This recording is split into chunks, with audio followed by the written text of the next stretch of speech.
ಆಕಾಶವಾಣಿ ಅಂತಾರಾಷ್ಟ್ರೀಯ ಮಹಿಳಾ ದಿನಾಚರಣೆಯ ಅಂಗವಾಗಿ ವಿಶೇಷ ಕಾರ್ಯಕ್ರಮ.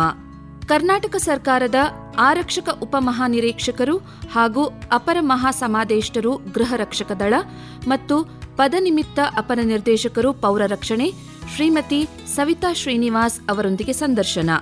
ಇವರನ್ನು ಸಂದರ್ಶಿಸುವವರು ನೂತನ ಎಸ್ ಕದಂ.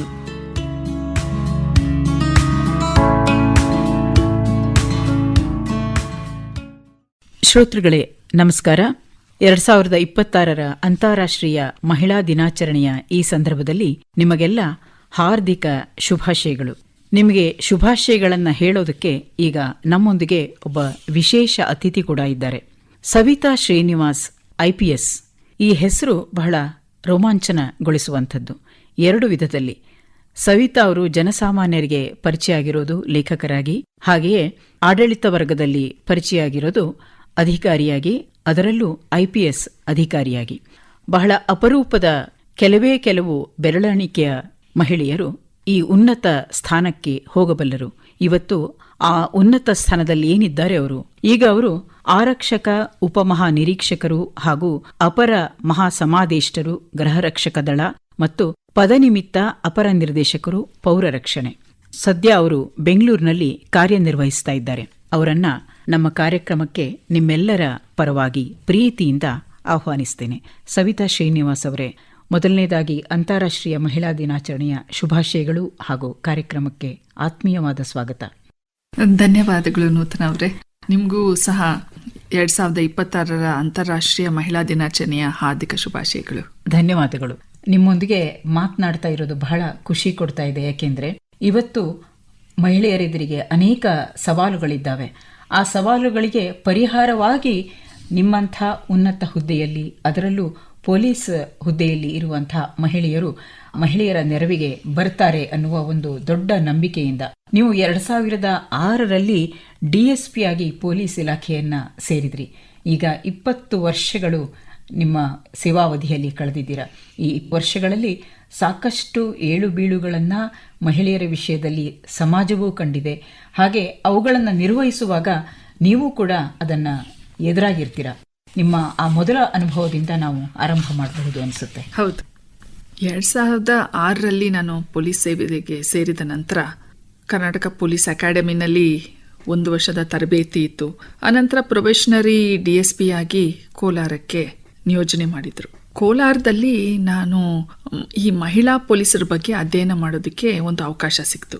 ಕೋಲಾರ ಹಾಗೂ KGFನಲ್ಲಿನ ಆ ವ್ಯವಸ್ಥೆ ಏನಿದೆ, ಆಗ ಈಗಿನ ರೀತಿನಲ್ಲಿ ಮಹಿಳಾ ಪೊಲೀಸ್ ಠಾಣೆಗಳು ಇರಲಿಲ್ಲ. ಒಂದು ಕುಂದುಕೊರತೆ ವಿಭಾಗ ಅಂತ ಇತ್ತು. ಆಗ ನಮ್ಮ SP ಶ್ರೀ ದಯಾನಂದ್ ಅವರು ಇದ್ರು. ಅವರು ಮಹಿಳಾ ಪೊಲೀಸರ ಬಗ್ಗೆ ಎಲ್ಲ ಅಧ್ಯಯನ ಮಾಡೋದಕ್ಕೆ ಅವಕಾಶ ಕೊಟ್ಟರು. ಮತ್ತೆ ಡಾಕ್ಟರ್ DV ಗುರುಪ್ರಸಾದ್ ಅವರು ತರಬೇತಿ ವಿಭಾಗದ ADGP ಆಗಿದ್ರು. ಸೊ ಅವರು ನೀಡಿದಂತಹ ವಿಷಯದ ಬಗ್ಗೆ ನಾನು ಅಧ್ಯಯನ ಮಾಡಿ ಅವ್ರಿಗೊಂದು ವರದಿ ಸಹ ಕೊಟ್ಟೆ. ಕೋಲಾರ ಹಾಗೂ KGFನಲ್ಲಿನ ಮಹಿಳಾ ಪೊಲೀಸರು ಬೇಕಿದೆ ಹೊಸ ಕಾಯಕಲ್ಪ ಅಂತ ಹೇಳಿಬಿಟ್ಟು ಕೊಟ್ಟೆ. ಮತ್ತೆ ಮಹಿಳಾ ಕುಂದುಕೊರತೆ ವಿಭಾಗದ ಒಂದು ವಿಶ್ಲೇಷಣೆ ಸಹ ನಾನು ಕೊಟ್ಟೆ.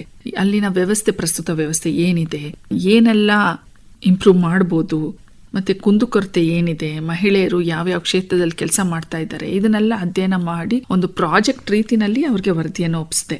ಪ್ರೊಬೇಷನರಿ ಆಗಿದ್ದಾಗ ಕೆಲವೊಂದು ಸರಿ ಎಲ್ಲಾ ತರದ ಕೆಲಸ ಕಾರ್ಯಗಳನ್ನು ನಾವು ನಿರ್ವಹಿಸಬೇಕಾದ ಪರಿಸ್ಥಿತಿ ಬರುತ್ತೆ. ನಾವು ಒಂದೇ ಕೆಲಸ ಅಂತ ಇಲ್ಲ, ನಾವು ಸಬ್ ಇನ್ಸ್ಪೆಕ್ಟರ್ ಆಗಿನೂ ಕರ್ತವ್ಯ ನಿರ್ವಹಿಸಬೇಕು, ಇನ್ಸ್ಪೆಕ್ಟರ್ ರೀತಿನಲ್ಲೂ ಕೆಲಸ ನಿರ್ವಹಿಸಬೇಕು, DSP ಹಂತಕ್ಕೂ ಮಾಡಬೇಕು. ಪ್ರೊಬೇಷನರಿ ಲೆವೆಲ್ ಅಂತ ಹೇಳಿದ್ರೆ ಎಲ್ಲಾ ಕೆಳ ಹಂತದಿಂದ ಮೇಲ್ ಹಂತವರೆಗೂ ಹೇಗೆ ಅಧಿಕಾರಿ ಸಿಬ್ಬಂದಿಗಳು ಕರ್ತವ್ಯ ನಿರ್ವಹಿಸ್ತಾರೆ ಆ ರೀತಿ ನಾವು ಕರ್ತವ್ಯವನ್ನ ನಿರ್ವಹಿಸಬೇಕಾಗಿದೆ. ಕಲಿಕೆಯ ಹಂತ. ಆಗ ನಾನು ಕೆಲವೊಂದು ಪ್ರಮುಖ ಪ್ರಕರಣಗಳಲ್ಲೂ ಸಹ ತನಿಖೆ ಮಾಡಬೇಕಾಯಿತು.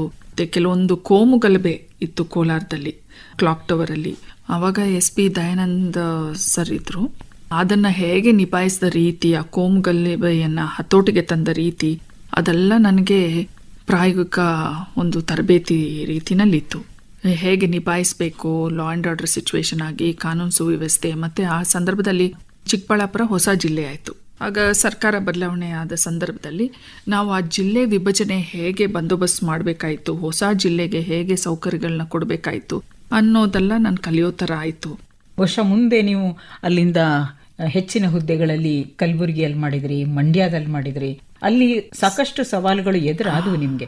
ಅದು ಸಹಾಯ ಆಯ್ತು ಅನ್ಸುತ್ತೆ ಅವಾಗ. ಮಂಡ್ಯದಲ್ಲಿ ಕಾವೇರಿ ನೀರಿನ ಹಂಚಿಕೆ ಬಗ್ಗೆ ಒಂದು ದೊಡ್ಡ ಸಂಘರ್ಷ ನಡೀತಾ ಇತ್ತು ಅವಾಗ. ನಂತರ ಅದೇ ಹೊತ್ತಿಗೆ ಪೊಲೀಸರೇ ಸತ್ಯಾಗ್ರಹ ಮಾಡದಂಥ ಒಂದು ಸಂದರ್ಭ ಕೂಡ ಬಂತು. ಹಾಗಾಗಿ ಅವೆರಡೂ ನಿಮ್ಮ ಎದುರಿಗೆ ಅವಾಗ ದೊಡ್ಡ ಸವಾಲಾಗಿ ನಿಂತು. ಹೌದೌದು, ನೀವು ಮಂಡ್ಯದು ಹೇಳಿದ್ರಿ.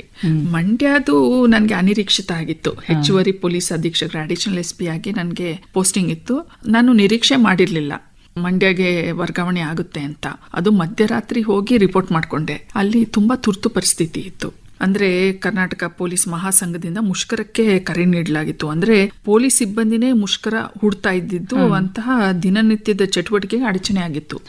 ನೀವು ಪೊಲೀಸರೇ ದಂಗೆ ಎದ್ರೆ ಎಂತ ಪರಿಸ್ಥಿತಿ ನಿರ್ಮಾಣ ಆಗ್ಬೋದು ಅಂತ ಸಂದರ್ಭದಲ್ಲಿ ಎಸ್ಮಾ ಕಾಯ್ದೆ ಅಂತ, ಅಗತ್ಯ ಸೇವೆ ನಿರ್ವಹಣೆ ಕಾಯ್ದೆ ಅಡಿಯಲ್ಲಿ ಪೊಲೀಸ್ ಸಿಬ್ಬಂದಿ ಅವರ ಕುಟುಂಬಕ್ಕೆಲ್ಲ ಮನವರಿಕೆ ಮಾಡಿಕೊಡೋದು, ಮತ್ತೆ ಬಂದೋಬಸ್ತು ಪೊಲೀಸ್ ಸ್ಟೇಷನ್ ಅಲ್ಲಿ ಹೇಗೆ ಕಾನೂನು ಸುವ್ಯವಸ್ಥೆ ಪರಿಪಾಲಿಸಬೇಕು ಅಂತ ಮನವರಿಕೆ ಮಾಡಿಕೊಡೋದು, ಇದೆಲ್ಲ ಜವಾಬ್ದಾರಿ ಬಿತ್ತು.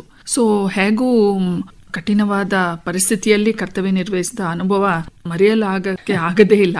ಇದು ಒಂದು ಪರಿಸ್ಥಿತಿ. ಅಂದ್ರೆ ಇನ್ನೊಂದ್ಸಾರಿ ಕಾವೇರಿ ಗಲಾಟೆ ಶುರು ಆಯ್ತು. ಸರ್ವೋಚ್ಚ ನ್ಯಾಯಾಲಯದ ನಿರ್ದೇಶನದಂತೆ ಕಾವೇರಿ ನೀರನ್ನ ಬಿಡುಗಡೆ ಮಾಡುವ ಸಂಬಂಧ ಮಂಡ್ಯ ಜಿಲ್ಲೆಯಲ್ಲಿ ವ್ಯಾಪಕ ಪ್ರತಿಭಟನೆಗಳು ನಡೆದು ಹಲವಾರು ರೀತಿನಲ್ಲಿ ಬಂದೋಬಸ್ತ್. ರಸ್ತೆನಲ್ಲಿ ಬೆಂಕಿ ಹಚ್ಚೋರು, ಟೈರ್ಗಳು ಬೆಂಕಿ, ರಸ್ತೆ ತಡೆ ಅದನ್ನೆಲ್ಲ ತೆರವುಗೊಳಿಸಿ. ಅಂದ್ರೆ ಬೆಳಗಿನ ಜಾವನೇ ಹೋಗ್ಬೇಕಾಗಿತ್ತು. ಯಾಕಂದ್ರೆ ತುಂಬಾ ಡಿಲೇ ಆಗ್ಬಿಟ್ರೆ ಇನ್ನೇನೋ ತಡೆ ಮಾಡಿ ಸಂಚಾರಕ್ಕೆ ಅಡಚಣೆ ಉಂಟು ಮಾಡೋರು. ಬೆಳಗಿನ ಜಾವನೇ ಹೋಗೋದು, ಎಲ್ಲ ರಸ್ತೆಗಳು ಕ್ಲಿಯರ್ ಮಾಡಿಸೋದು, ಕೇಸ್ಗಳು ಪ್ರಕರಣ ದಾಖಲಿಸೋದು. ಈ ರೀತಿ prevention is better then cure ಅಂತ ಹೇಳ್ತಾರಲ್ಲ, ಆ ರೀತಿ ನಿರ್ವಹಣೆ ಮಾಡೋ ಸಂದರ್ಭ ಬಂತು. ಪೊಲೀಸ್ ಇಲಾಖೆ ಹೇಗೆ ಅಂದ್ರೆ ಪ್ರತಿದಿನವೂ ಹೊಸ ಅನುಭವನೇ ಅಂತ ನನ್ನ ಪ್ರಕಾರ. ನೀವು ಹಿಂದಿನ ಸವಾಲು ನಿನ್ನೆದು ಬಿಟ್ಟು ಹೋಯ್ತು, ಇವತ್ತು ಹೊಸ ಸವಾಲನ್ನ ಹೊಸ ರೀತಿಯಲ್ಲೇ ಸ್ವೀಕರಿಸಬೇಕು, ಅದಕ್ಕೆ ಹೊಸ ಪರಿಹಾರನೇ ಹುಡುಕ್ಬೇಕು ಅಲ್ವಾ. ಸಂದರ್ಭಗಳು ಬೇರೆ ಬೇರೆ ರೀತಿ, ಪರಿಸ್ಥಿತಿನೂ ಬೇರೆ ರೀತಿ. ನಾವು ದಿಢೀರ್ ಅಂತ ಬರುವಂತ ಸಂದರ್ಭಗಳು ನಾವು ಊಹಿಸೋಕೆ ಆಗೋದಿಲ್ಲ. ಅದಕ್ಕೋಸ್ಕರ ನಾವು ಯಾವಾಗ್ಲೂ ಎಚ್ಚೆತ್ಕೊಂಡೇ ಇರಬೇಕು. ಆನ್ ದಿ ಟೋಸ್ ಅಂತ ಹೇಳ್ತಾರಲ್ಲ, ಯಾವಾಗ ಕರೆ ಬರುತ್ತೆ, ಎಮರ್ಜೆನ್ಸಿ ಕರೆ ಬರುತ್ತೆ ಅಂತ ಹೇಳೋಕೆ ಆಗೋದಿಲ್ಲ. ನೀವು ಅದೇ ತರ ಬಹುತೇಕ ಎಲ್ಲ ತುಂಬಾ ಸವಾಲಿನ ಏನೇನು ವಿಭಾಗಗಳಿದ್ದಾವೆ ಎಲ್ಲದರಲ್ಲೂ ಮಾಡಿದಿರಾ ಕೆಲಸ ಅಂತ ಅನ್ಕೋತೀನಿ ನಾನು. CID ಅಲ್ಲಿದ್ರಿ, ಅಲ್ಲಿ ನೀವು ಅವಾಗ ಸೈಬರ್ ಅಪರಾಧಗಳ ಬಗ್ಗೆ ಹೆಚ್ಚು ಕೆಲಸ ಮಾಡ್ತಾ ಇದ್ರಿ. ತುಂಬಾ ಪ್ರಕರಣಗಳು ಆ ಹೊತ್ತಿಗಾಗ್ಲೇ ಸೈಬರ್ ಅಪರಾಧಗಳು ಹೆಚ್ಚಾಗ್ತಾ ಇದ್ದ ಕಾಲ. ಆಗ ಕೇವಲ CIDಗೆ ಮಾತ್ರ ಸೀಮಿತ ಆಗಿತ್ತು ಸೈಬರ್ ಪ್ರಕರಣಗಳ ತನಿಖೆ. ಈಗ ಏನಾಗಿದೆ ಅಂದ್ರೆ ಎಲ್ಲಾ ಪೊಲೀಸ್ ಠಾಣೆಗಳಿಗೂ ಸೈಬರ್ ಅಪರಾಧಗಳನ್ನ ತನಿಖೆ ಮಾಡೋದಕ್ಕೆ ಹೇಳ್ಬಿಟ್ಟಿದ್ದಾರೆ. ಯಾಕಂದ್ರೆ ಕೋವಿಡ್ ಆದ ನಂತರ 2023-24ರಲ್ಲಿ ತುಂಬಾ ಶೂಟ್ ಅಪ್ ಆಗೋಯ್ತು ಪ್ರಕರಣಗಳು. 25,000 ಅಷ್ಟು ಪೂರ್ತಿ ರಾಜ್ಯ. ಅಂದ್ರೆ ಏನ್ ಮಾಡ್ತಾ ಇದ್ರೆ ಬೆಂಗಳೂರು IT ಹಬ್, ಒಂಥರ ಕರ್ನಾಟಕನೇ ಟಾರ್ಗೆಟ್ ಮಾಡೋ ರೀತಿಯಲ್ಲಿ ಓಡಾಡೋ ರೀತಿಯಲ್ಲಿ. ಹೌದು, ತುಂಬಾ IT ಕಂಪನೀಸ್ ಇದೆ, ದುಡ್ಡಿರೋ ಜನ ಅನ್ನೋ ಕಾರಣಕ್ಕೋ ಏನು ಟಾರ್ಗೆಟ್ ಮಾಡೋರು ಕರ್ನಾಟಕವನ್ನ. ಅದಾದ ನಂತರ ಮೇಲಧಿಕಾರಿಗಳು ಈ ನಿರ್ಧಾರ ತೆಗೆದುಕೊಂಡ್ರು. ಪೂರ್ತಿ ಕರ್ನಾಟಕದಲ್ಲಿ ಎಲ್ಲಾ ಪೊಲೀಸ್ ಠಾಣೆಗಳಿಗೆ ಸೈಬರ್ ಪ್ರಕರಣಗಳನ್ನ ತನಿಖೆ ಮಾಡುವ ಒಂದು ಸುತ್ತೋಲೆ ಹೊರಡಿಸಿದ್ರು. ಆದ್ರೆ ಅದ್ರ ಮೊದಲೇ ನೀವಿದ್ದಾಗ ನೀವೇ ಹೇಳದ ಹಾಗೆ ಬೇರೆ ಪ್ರಕರಣಗಳಿಗೆ ನೀವು ಅಲ್ಲೇ ಹೋಗ್ಬೇಕಾಗಿತ್ತು. ಈ ಥರ ಸುತ್ತಮುತ್ತಲೇ ಅದನ್ನು ಪರಿಹರಿಸ್ಕೊಳ್ಳೋಕೆ ಆಗ್ತಾ ಇರಲಿಲ್ಲ ಅವಾಗ. ಹಾಗೆ ನೀವು ದೇಶಾದ್ಯಂತ ಬೇರೆ ಬೇರೆ ರಾಜ್ಯಗಳಿಗೂ ಈ ಸೈಬರ್ ಪ್ರಕರಣಗಳ ಸಂದರ್ಭದಲ್ಲಿ ಓಡಾಡಬೇಕಾಯ್ತು. ಹೌದು, ಸೈಬರ್ ಪ್ರಕರಣಗಳ ತನಿಖೆ ಅಂದ್ರೆ ನಾವು ಇಂಡಿಯಾದಲ್ಲಿ ಯಾವ ಮೂಲೆಗಾದ್ರೂ ಹೋಗೋದಕ್ಕೆ ತಯಾರಿರ್ಬೇಕು. ಯಾಕಂದ್ರೆ ಆರೋಪಿ ಯಾವುದೋ ಮೂಲೆನಲ್ಲಿ ಇದ್ದುಬಿಟ್ಟು ಅಪರಾಧ ಎಸಗುತ್ತಾನೆ. ಅವನ್ನ ಹಿಡಿಬೇಕಂದ್ರೆ ನಾವು ಹೊರ ರಾಜ್ಯಕ್ಕೆ ಹೋಗ್ಬೇಕು, ಕೆಲವೊಂದ್ಸರಿ ದೊಡ್ಡ ದೊಡ್ಡ ಪ್ರಕರಣಗಳಿಗೆ ಹೊರ ದೇಶಕ್ಕೆ ಹೋಗ್ಬೇಕು. ಅಂತಹ ಪರಿಸ್ಥಿತಿ. ನೀವು ಡಿಜಿಟಲ್ ಅರೆಸ್ಟ್ ಎಲ್ಲ ಕೇಳಿದ್ದೀರಾ. ಸೊ ಯಾವುದೋ ಬೇರೆ ದೇಶದಲ್ಲಿ ಇದ್ಕೊಂಡು ಟಾರ್ಗೆಟ್ ಮಾಡ್ತಾರೆ. ಈಗ ಸೈಬರ್ ಅಪರಾಧ ನೀವು CID ಅಲ್ಲಿದ್ದಾಗ ತುಂಬಾ ಹೊಸದಾಗಿ ಆದಂತಹ ಒಂದು ಪ್ರಕರಣಗಳು ಅವು ಸೈಬರ್. ಅವಾಗಷ್ಟೇ ಶುರುವಾಗಿತ್ತದು. ಅದನ್ನ ಅರ್ಥ ಮಾಡ್ಕೊಳ್ಳೋಕೆ ಮೊದಲೇ ಸಮಯ ಬೇಕಾಗುತ್ತೆ ನೋಡಿ. ಈ ಸಾಫ್ಟ್ವೇರ್ ಬಲ್ಲಂಥವ್ರ ಜೊತೆಗೆ ನೀವು ಕೂತ್ಕೊಂಡು ಅದು ಏನು ಅಂತ ಮೊದಲೇ ಅರ್ಥ ಮಾಡ್ಕೋಬೇಕು, ಅದನ್ನ ಆಮೇಲೆ ಕ್ರ್ಯಾಕ್ ಮಾಡಬೇಕು. ಹೌದು, ಸೈಬರ್ ಪ್ರಕರಣಗಳು ಅಂತ ಹೇಳಿದ್ರೆ ಸ್ವಲ್ಪ ತಾಂತ್ರಿಕ ಜ್ಞಾನ ಇರಬೇಕಾಗುತ್ತೆ. ಮತ್ತೆ CID ಒಂದು ದೊಡ್ಡ ಡಿಪಾರ್ಟ್ಮೆಂಟ್. ಅಲ್ಲಿ ತಂತ್ರಜ್ಞಾನದ ಬಗ್ಗೆ ಕಲಿಸುವಂಥವ್ರು ಇದ್ದಾರೆ. ಟ್ರೈನಿಂಗ್ ಯೂನಿಟ್ ಇದೆ, ನಮಗೆ ತರಬೇತಿ ನೀಡೋದಕ್ಕೂ ಅವಕಾಶ ಇದೆ, ಕಲ್ತ್ಕೊಳ್ಳೋದಕ್ಕೂ ತುಂಬ ಅವಕಾಶ ಇದೆ ಅಲ್ಲಿ. ಅದರಿಂದಾಗಿ ನನಗೆ ತುಂಬ ಪ್ರಯೋಜನ ಆಯಿತು. ಅದನ್ನು ಕಲಿತು ಕೆಲವು ತಿಂಗಳು ಆ ಕಲಿಕೆಗೆ ಸೀಮಿತಗೊಳಿಸಿ ಅನಂತರ ನಾವು ಕಾರ್ಯಾಚರಣೆಗೆ ಇಳಿಬೇಕಾಗುತ್ತೆ. ಇನ್ನೊಂದು ರೀತಿಯಲ್ಲಿ CIDನಲ್ಲಿ ಆಗ DSP ಆಗಿ ಕರ್ತವ್ಯ ನಿರ್ವಹಿಸಿದಾಗ ಪ್ರಕರಣಗಳ ತನಿಖೆ ಆಯಿತು. ಅನಂತರ ಮತ್ತೆ ನಾನು CIDಗೆ ವರ್ಗಾವಣೆ ಆದ ಸಂದರ್ಭದಲ್ಲಿ SP ಆಗಿ ಕರ್ತವ್ಯ ನಿರ್ವಹಿಸಿದೆ. ಆಗ ನಾನು ಸ್ವಲ್ಪ ಕಾಲ ಇನ್ಚಾರ್ಜ್ DIG ಸೈಬರ್ ಕ್ರೈಮ್ಸ್ ಮತ್ತು ನಾರ್ಕೋಟಿಕ್ಸ್ ಆಗಿನೂ ಕರ್ತವ್ಯ ನಿರ್ವಹಿಸಿದೆ CIDನಲ್ಲಿ. ಮತ್ತೆ SP ಸ್ಪೆಷಲ್ ಸೆಲ್ ಆಗಿನೂ ಕರ್ತವ್ಯ ನಿರ್ವಹಿಸಿದಾಗ ಕಾಲ್ ಸೆಂಟರ್ ಮೇಲೆ ರೇಡ್ ಮಾಡೋದು ಅವಕಾಶ ಸಿಕ್ತು. ಒಂದು ಬೆಂಗಳೂರಿನಲ್ಲೇ ಕಾಲ್ ಸೆಂಟರ್ ಎಲ್ಲ ರೇಡ್ ಮಾಡಿ 20ಕ್ಕೂ ಅಧಿಕ ಜನರನ್ನ ಅರೆಸ್ಟ್ ಮಾಡಿದ್ವಿ. ಅಂದ್ರೆ ಎಷ್ಟು ವ್ಯಾಪಕವಾಗಿದೆ ನೋಡಿ ಅದು, ಅಲ್ವಾ? ಅದನ್ನ ನೀವು ಹಿಡಿಬೇಕಲ್ಲ, ಅದು ದೊಡ್ಡ ಸವಾಲು ನಿಜವಾಗಂದ್ರೆ. ಮತ್ತೆ ನೀವು SP ಆಗಿ ಆಂತರಿಕ ಭದ್ರತಾ ವಿಭಾಗದಲ್ಲಿ ಇದ್ರಿ.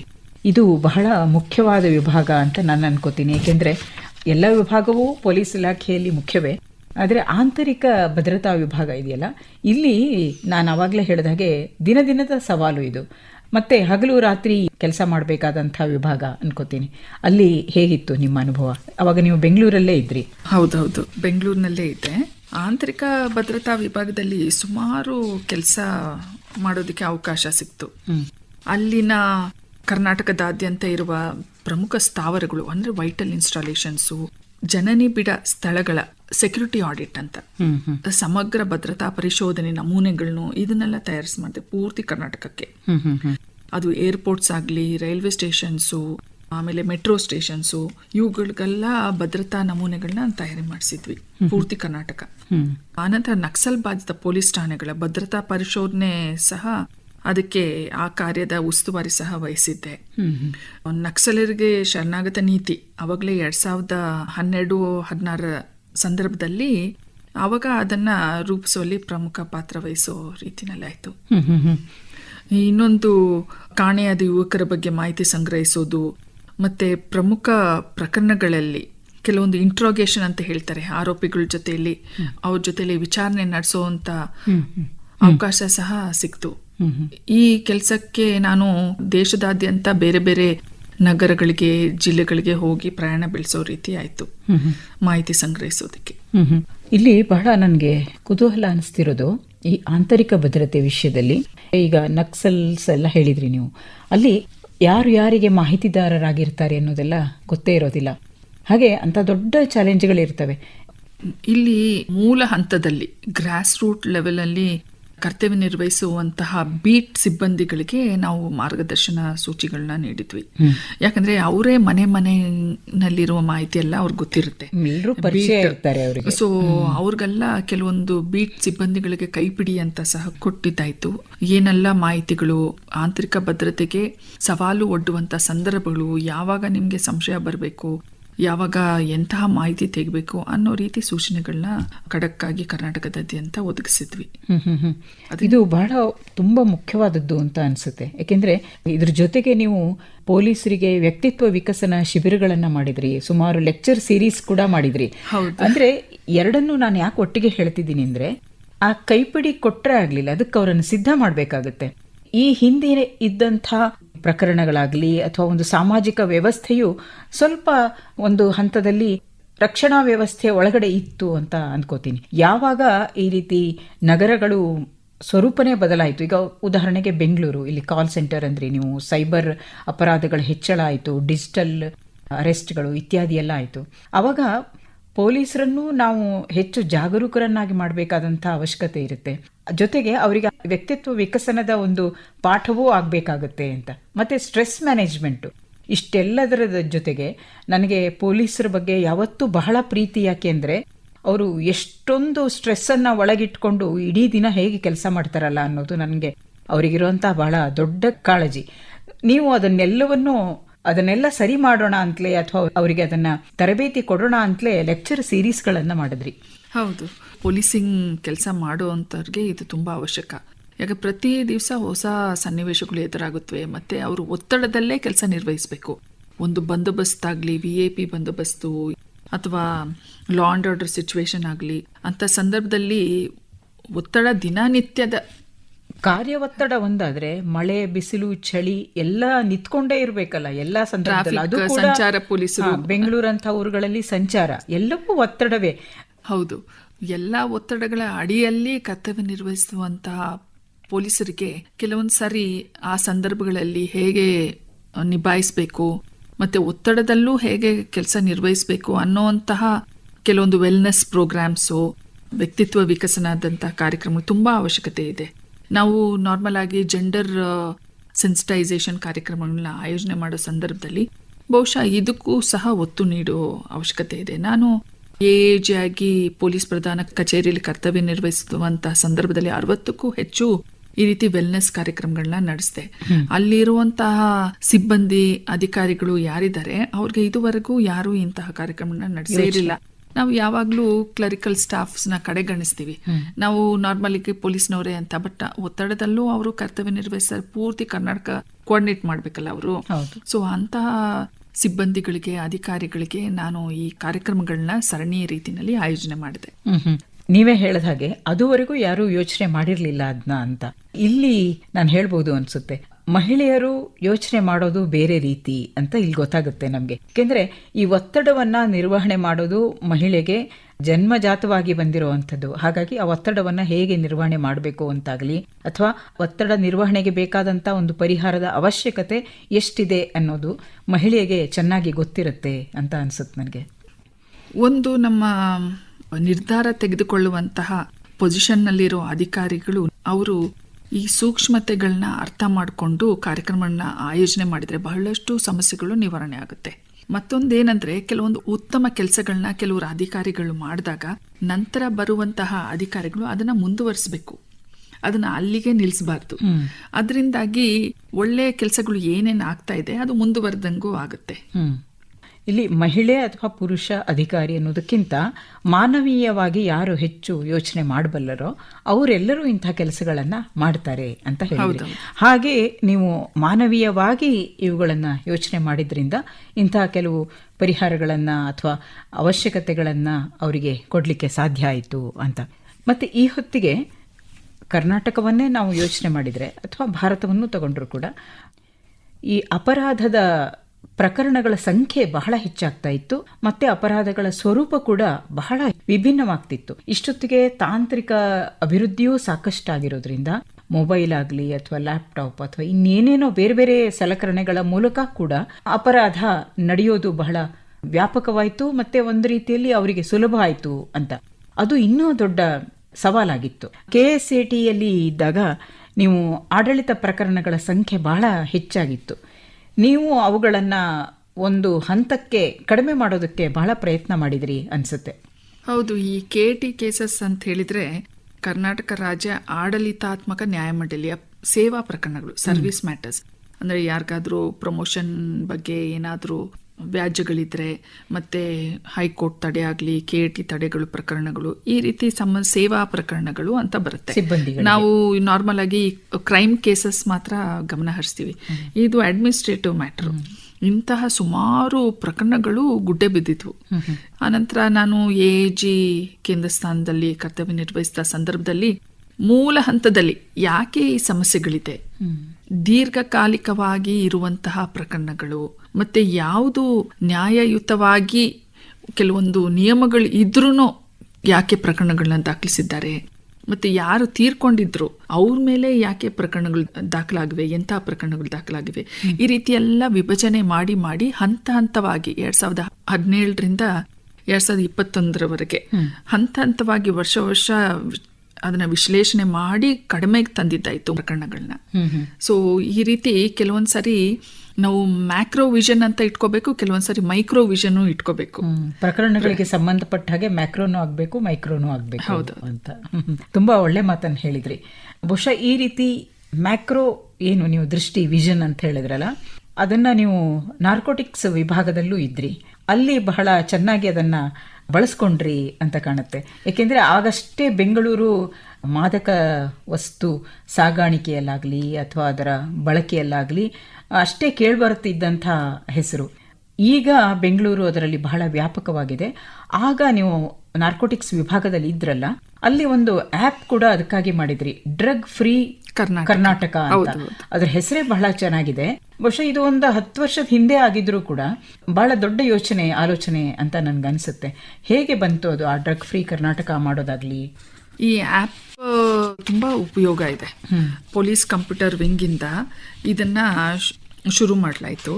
ಈ ಡ್ರಗ್ ಫ್ರೀ ಕರ್ನಾಟಕ ಆ್ಯಪ್ ಇಂದ ಸಾರ್ವಜನಿಕರು ಯಾವ್ದಾದ್ರೂ ಮಾಹಿತಿ ಕೊಡ್ಬೋದು ನಾರ್ಕೋಟಿಕ್ಸ್ ಬಗ್ಗೆ. ಜನಕ್ಕೆ ಮಾಹಿತಿ ಕೊಟ್ರೆ ಅದು ನೇರವಾಗಿ ಆಯಾ ಪೊಲೀಸ್ ಠಾಣೆಗೆ ಮಾಹಿತಿ ಹೋಗುತ್ತೆ. ಮಾಹಿತಿದಾರರು ಹೇಗೆ ಪೊಲೀಸರಿಗೆ ಹೋಗಿ ನೇರವಾಗಿ ಕೊಡಬೇಕು ಅಂತ ಇಲ್ಲ. ಆ್ಯಪ್ ಅಲ್ಲಿ ಲೊಕೇಶನ್ ಸಹ ನಮೂದು ಮಾಡಿದ್ರೆ ಆಯಾ ಜೂರಿಸ್ಡಿಕ್ಷನಲ್ ಪೊಲೀಸ್ಗೆ ಹೋಗಿ ಅವರು ಕಾರ್ಯಾಚರಣೆ ಕೈಗೊಳ್ಳೋದಕ್ಕೆ ಸಹಾಯ ಆಗುತ್ತೆ. ಈ ರೀತಿ ಅನೇಕ FIRಗಳಾಗಿವೆ. ಸೊ ಇದ್ರ ಬಗ್ಗೆ ಕಾರ್ಯಯೋಜನೆ ಸಹ ನಾನು ನಿರೂಪಿಸಿದೆ. ಮತ್ತೆ SP ನಾರ್ಕೋಟಿಕ್ಸ್ ಮತ್ತೆ ಸಂಘಟಿತ ಅಪರಾಧ ವಿಭಾಗದಲ್ಲಿ ಕರ್ತವ್ಯ ನಿರ್ವಹಿಸಿದ ಸಂದರ್ಭದಲ್ಲಿ ನೀವು ಹೇಳಿದ್ರಿ ನಾರ್ಕೋಟಿಕ್ಸ್ ಬಗ್ಗೆ, ಅವಾಗ ಸರ್ಕಾರದ ಮುಖ್ಯ ಕಾರ್ಯದರ್ಶಿ ಅವರ ಅಧೀನದಲ್ಲಿ NCOD ಅಂತ ಒಂದು ಸಭೆಯನ್ನ ಆಯೋಜಿಸಲಾಗುತ್ತೆ. ಅಂದ್ರೆ ನಾರ್ಕೋಟಿಕ್ಸ್ ಕೋಆರ್ಡಿನೇಷನ್ ಸೆಂಟರ್ ಅಂತ. ಈ ಕೋಆರ್ಡಿನೇಷನ್ ಅನ್ನೋದು ಕೇವಲ 2-3 ಇಲಾಖೆ ಇಲ್ಲ, 40 ಇಲಾಖೆಗಳ ಕೋಆರ್ಡಿನೇಷನ್. ಅಂದ್ರೆ ನಾರ್ಕೋಟಿಕ್ಸ್ಗೆ ಸಂಬಂಧಪಟ್ಟಂಗೆ 40ಕ್ಕೂ ಅಧಿಕ ಇಲಾಖೆಗಳಿವೆ. ಒಂದು ಕೇಂದ್ರ ಏಜೆನ್ಸೀಸು, ಸೆಂಟ್ರಲ್ ಏಜೆನ್ಸೀಸ್, ಇನ್ನೊಂದು ಸ್ಟೇಟ್ ಏಜೆನ್ಸೀಸ್. ಸೊ ಇವ್ರನ್ನೆಲ್ಲ ಕೋಆರ್ಡಿನೇಟ್ ಮಾಡೋದಕ್ಕೆ ನೋಡಲ್ ಅಧಿಕಾರಿ. ಆ ಸಂದರ್ಭದಲ್ಲಿ ಸುಮಾರು ಇಲಾಖೆಗಳ ಕರ್ತವ್ಯಗಳ ಬಗ್ಗೆ ಯೋಜನೆ ತಯಾರಿಸೋದಾಗ್ಲಿ, ಮತ್ತೆ ನಾನು ಕೆಲವೊಂದು ಸರ್ಕ್ಯುಲರ್ಸ್ ತರೋದಾಗ್ಲಿ, ಮತ್ತೆ ಅದ ಪ್ರಿವೆನ್ಷನ್ ಆಸ್ಪೆಕ್ಟ್ಸ್ ಬಗ್ಗೆ ಗಮನ ಹರಿಸೋದಕ್ಕೂ ನನಗೆ ಸಹಾಯ ಆಯಿತು. ಅನೇಕ ಸುತ್ತೋಲೆಗಳು ಮತ್ತೆ SOP ಗೈಡ್ಲೈನ್ಸ್ ಇದನ್ನೆಲ್ಲ ನಾನು ರಚನೆ ಮಾಡೋದಕ್ಕೂ ಸಹಾಯ ಆಯಿತು. ಸಾರ್ವಜನಿಕರು ಬಳಸಬಹುದು? ಹೌದೌದು, ಸಾರ್ವಜನಿಕರೇ ಬಳಸಬಹುದು ಮಾಹಿತಿ ನೀಡೋದಕ್ಕೆ. ಹೇಗೆ ಅದಕ್ಕೆ ಪ್ರತಿಕ್ರಿಯೆ ಹೇಗೆ ಬಂತು ಸಾರ್ವಜನಿಕರಿಂದ? ಅದು ಗೂಗಲ್ ಪ್ಲೇ ಸ್ಟೋರ್ ನಲ್ಲಿ ಆ ಆಪ್ ಇದೆ, ಲಭ್ಯ ಇದೆ ಪ್ಲೇ ಸ್ಟೋರ್ ಅಲ್ಲಿ. ಹೌದು, ಈಗಲೂ ಬೇಕಾದ್ರೆ ಅದನ್ನ ಡೌನ್ಲೋಡ್ ಮಾಡ್ಕೊಂಡು ಮಾಹಿತಿ ನೀಡಬಹುದು ಪೊಲೀಸರಿಗೆ. ಸವಿತಾ ಅವರೇ, ಹೀಗೆ ನಿಮ್ಮ ಈ 20 ವರ್ಷದ ಸೇವಾವಧಿಯಲ್ಲಿ ನಿಮಗೆ ಕರ್ನಾಟಕ ಪೊಲೀಸ್ನ ಬಹಳ ಮುಖ್ಯ ಇಲಾಖೆಗಳಲ್ಲಿ ಕೆಲಸ ಮಾಡುವಂತಹ ದೊಡ್ಡ ಅವಕಾಶ ಸಿಕ್ಕಿದೆ. ಅದು CID ಆಗಿರಬಹುದು, ಆಂತರಿಕ ಭದ್ರತಾ ಸೇವೆ ಆಗಿರಬಹುದು, ಅಥವಾ ನಾರ್ಕೋಟಿಕ್ಸ್ ವಿಭಾಗ ಆಗಿರಬಹುದು. ಮತ್ತು ತುಂಬ ವ್ಯಾಪಕವಾದ ಸೇವೆಯನ್ನು ಕರ್ನಾಟಕಕ್ಕೆ ತಾವು ನೀಡಿದ್ದೀರಾ.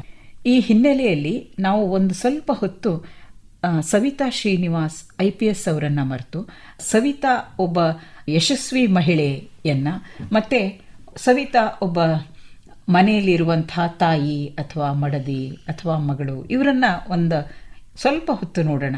ಈ ಎಲ್ಲ ಸಂದರ್ಭದಲ್ಲಿ ಅವರು ಹೇಗಿದ್ರು, ಆ ಸವಿತಾ ಹೇಗಿದ್ರು?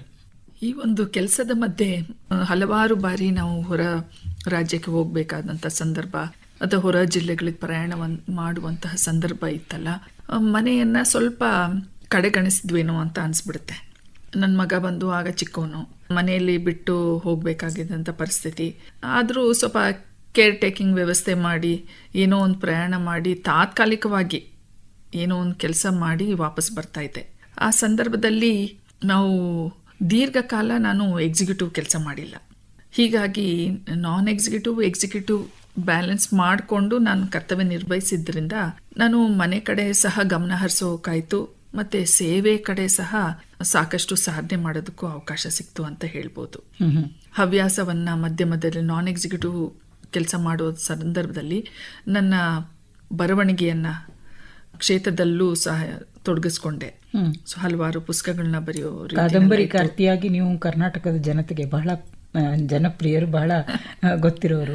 ಸೊ ನಾನ್ ಎಕ್ಸಿಕ್ಯೂಟಿವ್ ಪೋಸ್ಟ್ನಲ್ಲಿ ಇದ್ದಾಗ ಪುಸ್ತಕ ಬರೆಯೋದಕ್ಕೆ ಅವಕಾಶ ಸಿಗೋದು.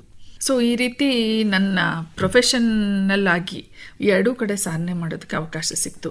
ಆದರೆ ಇರೋ ಒಂದು ನಾವು ಹೋಲಿಕೆ ಮಾಡಿದಾಗ ಎಕ್ಸಿಕ್ಯೂಟಿವ್ ಪೋಸ್ಟ್ ನಾನು ಕಡಿಮೆ ನಿರ್ವಹಿಸಿದ್ದೀನಿ ಅಂತ ಅನಿಸುತ್ತೆ. ನನಗೆ ಸಿಕ್ಕಿದಂಥ ಅವಕಾಶಗಳು ಕಡಿಮೆ.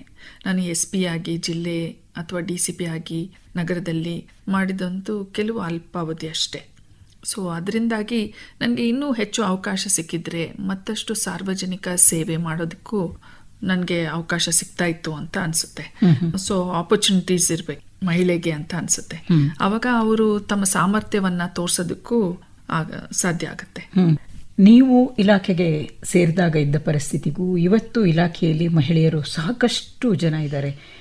ಕೆಳಮಟ್ಟದಿಂದ ಮೇಲ್ಮಟ್ಟದವರೆಗೆ ತುಂಬಾ ಮಹಿಳೆಯರು ಎಲ್ಲ ವಿಭಾಗಗಳಲ್ಲಿ ಕೆಲಸ ಮಾಡ್ತಾ ಇದ್ದಾರೆ. ಅದು ಒಂದು ಬಹಳ ಖುಷಿಯ ವಿಷಯ ಕರ್ನಾಟಕಕ್ಕೆ ಸಂಬಂಧಪಟ್ಟ ಹಾಗೆ. ನೀವು ಅಲ್ಲಿ ನೋಡಿದ ಹಾಗೆ ಮಹಿಳೆಯರು ಏನೇನು ತೊಂದರೆಗಳನ್ನು ಅನುಭವಿಸ್ತಾರೆ, ಅವರಿಗೆಲ್ಲ ಏನು ಕಿವಿ ಮಾತನ್ನ ಈ ಹೊತ್ತಿಗೆ ಹೇಳೋದಕ್ಕೆ ಬಯಸ್ತೀರಾ? ಎಲ್ಲ ಮಹಿಳಾ ಪೊಲೀಸರಿಗೆ ನನ್ನ ಕಿವಿಮಾತು ಏನಂದರೆ, ಎಂತಹ ಸಂದರ್ಭನೇ ಬರಲಿ, ಯಾವುದೇ ಪ್ರಭಾವ ಇರಲಿ, ತಾರ್ಕಿಕವಾಗಿ ವಿಶ್ಲೇಷಣೆ ಮಾಡಿ ಮತ್ತು ಮಾನವೀಯತೆಯಿಂದ ಪರಿಸ್ಥಿತಿಯನ್ನು ಅವಲೋಕಿಸಿ ನಿರ್ಧಾರಗಳನ್ನ ತೆಗೆದುಕೊಳ್ಬೇಕಾಗತ್ತೆ. ಕೆಲವೊಂದು ಸಾರಿ ಪ್ರಭಾವಕ್ಕೆ ಒಳಗಾದ ಸಂದರ್ಭದಲ್ಲಿ ಕಾನೂನು ಬಾಹಿರ ಕೆಲಸಗಳನ್ನೂ ನಿರ್ವಹಿಸುವಂಥ ಪರಿಸ್ಥಿತಿ ಬರ್ಬೋದು. ಅದಕ್ಕೆಲ್ಲ ಈಡಾಗದೆ ನೇರ ದೃಷ್ಟಿಕೋನ ಇಟ್ಕೊಂಡು ನೀವು ಸವಾಲುಗಳನ್ನ ಎದುರಿಸಿ ಆ ಸಂದರ್ಭವನ್ನು ಮೆಟ್ಟಿ ನಿಲ್ಲಬೇಕಾಗುತ್ತೆ ಅಂತ ನನ್ನ ಒಂದು ಸಂದೇಶ. ಅದರಿಂದಾಗಿ ನೀವು ಸಮಾಜಕ್ಕೆ ನೀಡುವಂತಹ ಕೊಡುಗೆಯನ್ನು ಜನರು ಸಹ ನೆನೆಸ್ಕೋತಾರೆ. ಇನ್ನು ಪೊಲೀಸ್ ಇಲಾಖೆಯನ್ನ ಮಹಿಳೆಯರು ಯಾವ ರೀತಿ ಅದರ ಸದುಪಯೋಗ ಮಾಡಿಕೊಳ್ಬೇಕು, ಬಹುತೇಕವಾಗಿ ಪೊಲೀಸ್ ಸ್ಟೇಷನ್ ಮೆಟ್ಲು ಹತ್ತೋದು ಅನ್ನೋದೇ ತುಂಬ ಜನಕ್ಕೆ ಇವತ್ತಿಗೂ ಕೂಡ ಒಂದು ರೀತಿಯ ಮುಜುಗರದ ವಿಷಯ, ಒಂದು ರೀತಿಯ ಏನೋ ಅವಮಾನ ಆಗೋಯ್ತು ಅನ್ನುವಂತಹ ವಿಷಯ ಇವತ್ತಿಗೂ ಇದೆ. ಆದರೆ ರಕ್ಷಣೆ ವಿಷಯದಲ್ಲಿ ಬಂದಾಗ ಮಹಿಳೆಯರಿಗೆ ಪೊಲೀಸ್ ಸ್ಟೇಷನ್ನೇ ಮೊದಲನೆಯ ಆಧಾರ ಸ್ತಂಭ ಅಂತ ನನಗನ್ಸುತ್ತೆ. ಅವರಿಗೆ ಏನು ಹೇಳೋದಕ್ಕೆ ಬಯಸ್ತೀರಾ? ಒಂದು ಮಹಿಳಾ ದಿನಾಚರಣೆಯ ಘೋಷವಾಕ್ಯ ಏನಂದರೆ, ಲಾಭಕ್ಕಾಗಿ ನೀಡುವಂತ. ನಾವು ಇರೋ ಅವಕಾಶಗಳನ್ನ ಬಳಸ್ಕೋಬೇಕು, ಮತ್ತು ಎಲ್ಲ ಕಡೆ ಕೊಡುಕೊಳ್ಳುವಿಕೆ ಇರಬೇಕು. ನಾವು ಸಹಯೋಗ ಹಂಚಿಕೊಳ್ಳುವಂತಹ ಪರಿಸ್ಥಿತಿ ಬಂದಾಗ ನಾವು ಈ ವ್ಯವಸ್ಥೆಯನ್ನು ಸದ್ವಿನಿಯೋಗ ಪಡಿಸ್ಕೋಬೇಕಾಗತ್ತೆ. ಆಗ ಈ ವ್ಯವಸ್ಥೆ ಶಕ್ತಿಯುತಗೊಂಡು ಸಮಾಜದಲ್ಲಿ ಏಳಿಗೆಯುಂಟಾಗುತ್ತೆ ಅಂತ ನನ್ನ ಒಂದು ಭಾವನೆ.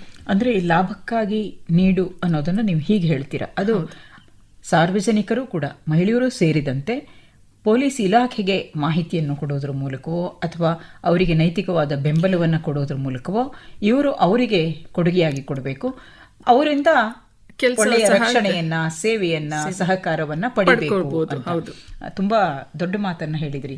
ನಮ್ಮ ಕರ್ನಾಟಕ ಪೊಲೀಸ್ ಬಗ್ಗೆ ನಮಗೆಲ್ಲ ಬಹಳ ಹೆಮ್ಮೆ ಇದೆ. ಆ ಕರ್ನಾಟಕ ಅಂಥ ಹೆಮ್ಮೆಯಲ್ಲಿ ನೀವು ಕೂಡ ಒಬ್ಬರಾಗಿರೋದು, ಮತ್ತೆ ಇವತ್ತು ನೀವು ತುಂಬಾ ಉನ್ನತ ಹುದ್ದೆಯಲ್ಲಿ ಇದ್ದೀರಾ. ಅದು deputy inspector general of police, DIGP, ಬಹಳ ದೊಡ್ಡ ಹುದ್ದೆ. ಜೊತೆಗೆ ನಿಮಗೆ additional commandant general home guards, ಮತ್ತೆ ex officio additional director civil defence Bengaluru. ಇಷ್ಟು ದೊಡ್ಡ ಹುದ್ದೆಗಳನ್ನು ನೀವು ನಿರ್ವಹಣೆ ಮಾಡ್ತಿದ್ದೀರಿ. ಹೆಚ್ಚು ಕಾಲ ನೀವು 2-3 ಹುದ್ದೆಗಳನ್ನೇ ನಿರ್ವಹಣೆ ಮಾಡ್ತಾ ಇದ್ದೀರಿ. ಹಾಗಾಗಿ ಈ ಸವಾಲುಗಳು ನಿಮ್ಗೆ ಯಾವತ್ತೂ ಹೊಸದಲ್ಲ. ಸಾರ್ವಜನಿಕರಿಗೆ ಹೇಗೆ ಸೇವೆಯನ್ನು ಒದಗಿಸಬಹುದು ಅನ್ನೋದಕ್ಕೆ ನೀವು ಒಂದು ದೊಡ್ಡ ಉದಾಹರಣೆ. ಸವಿತಾ ಅವರೇ, ಈ ಅಂತಾರಾಷ್ಟ್ರೀಯ ಮಹಿಳಾ ದಿನಾಚರಣೆಯ ಸಂದರ್ಭದಲ್ಲಿ ನಮ್ಮೊಂದಿಗೆ ಜೊತೆಯಾಗಿ ನಿಮ್ಮ ಪೊಲೀಸ್ ಇಲಾಖೆಯ ಅನುಭವವನ್ನು ಹಂಚಿಕೊಂಡಿದ್ದು ಸಾಕಷ್ಟು ಮಹಿಳೆಯರಿಗೆ ಸ್ಫೂರ್ತಿಯನ್ನ ಹಾಗೆ ರಕ್ಷಣಾ ಭಾವವನ್ನು ನೀಡುತ್ತೆ. ನಮ್ಮವರೊಬ್ಬರು ಈ ಇಲಾಖೆಯಲ್ಲಿ ಇದ್ದಾರೆ ಅನ್ನುವಂಥ ಒಂದು ನೆಮ್ಮದಿ ನಮ್ಮ ಮಹಿಳೆಯರಿಗೆ ಖಂಡಿತ ಸಿಗುತ್ತೆ.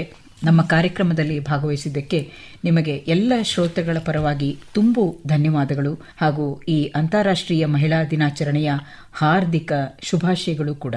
ನಮಸ್ಕಾರ. ನಮಸ್ಕಾರ. ಎಲ್ಲರಿಗೂ ಮತ್ತೊಮ್ಮೆ 2026 ಅಂತಾರಾಷ್ಟ್ರೀಯ ಮಹಿಳಾ ದಿನಾಚರಣೆಯ ಹಾರ್ದಿಕ ಶುಭಾಶಯಗಳು. ಅಂತಾರಾಷ್ಟ್ರೀಯ ಮಹಿಳಾ ದಿನಾಚರಣೆಯ ಅಂಗವಾಗಿ ವಿಶೇಷ ಕಾರ್ಯಕ್ರಮ ಕೇಳಿದಿರಿ. ಭಾಗವಹಿಸಿದವರು ಕರ್ನಾಟಕ ಸರ್ಕಾರದ ಆರಕ್ಷಕ ಉಪಮಹಾನಿರೀಕ್ಷಕರು ಹಾಗೂ ಅಪರ ಮಹಾಸಮಾದೇಷ್ಟರು ಗೃಹ ರಕ್ಷಕ ದಳ ಮತ್ತು ಪದನಿಮಿತ್ತ ಅಪರ ನಿರ್ದೇಶಕರು ಪೌರ ರಕ್ಷಣೆ ಶ್ರೀಮತಿ ಸವಿತಾ ಶ್ರೀನಿವಾಸ್ ಅವರು. ಇವರೊಂದಿಗೆ ನೂತನ ಎಸ್ ಕದಂ. ನಿರ್ಮಾಣ ನಂದನ್ ಕುಮಾರ್ LO. ಸಹಕಾರ ಧನ್ರಾಜ್ SB. ಈ ಕಾರ್ಯಕ್ರಮ ಆಕಾಶವಾಣಿ ಬೆಂಗಳೂರು ಕೇಂದ್ರದ ಕೊಡುಗೆ.